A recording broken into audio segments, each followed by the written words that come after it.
এবং আজ যে হতাশা এসেছে তার মূল কারণ সংগঠনের অভাব। বিপ্লবী সংগঠন না থাকলে বিপ্লব হয় বলে আমার মনে হয় না, এ কথা বলেছেন বিএনপির মহাসচিব মির্জা ফখরুল। শুক্রবার বিকেলে বাংলা একাডেমিতে লেখক বদরুদ্দিন ওমরের শোকসভায় তিনি এসব কথা বলেন। বদরুদ্দিন ওমরকে স্মরণ করে মির্জা ফখরুল বলেন, আমি বহু আগ থেকেই তার ভক্ত। তার লেখাগুলো যখন পড়তাম, আমার বাবার কাছে তার বাবার সম্পর্কে জেনেছি। বদরুদ্দিন ওমরের মৃত্যুর আগ পর্যন্ত তাদের যে আদর্শ, তাদের লড়াই সংগ্রাম যেটা তিনি করে গেছেন।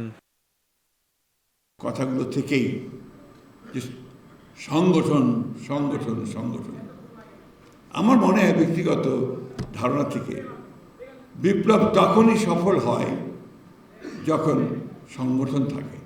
আজকে এই যে একটা হতাশা এসছে, এই হতাশার মূল কারণটা হচ্ছে যে সংগঠনের অভাব। বিপ্লবী সংগঠন যদি না থাকে তাহলে বিপ্লব হয় বলে আমার অন্তত মনে হয় না। আপনারা আমার চেয়ে অনেক ভালো বলবেন, অনেক তাত্ত্বিক আছেন এখানে। এটা হচ্ছে মূল কথাটা।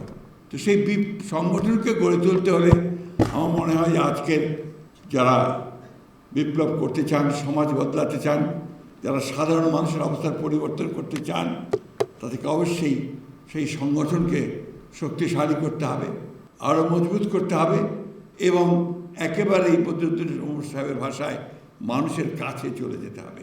তাহলেই সেটা সম্ভব হবে।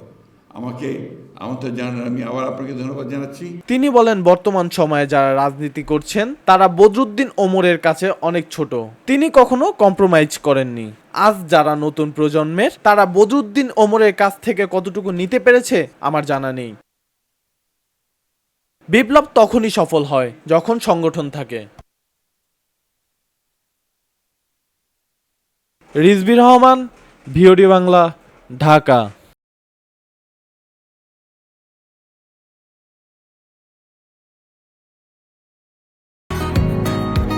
বসুন্ধরা, উত্তরা, বনশ্রী, কুড়িল ও বাড্ডা সহ রাজধানীর বিভিন্ন স্থানে অভিজাত ও অত্যাধুনিক মানের ফ্ল্যাট কেনার এক নির্ভরযোগ্য প্রতিষ্ঠান প্লেজেন্ট প্রপার্টিজ লিমিটেড।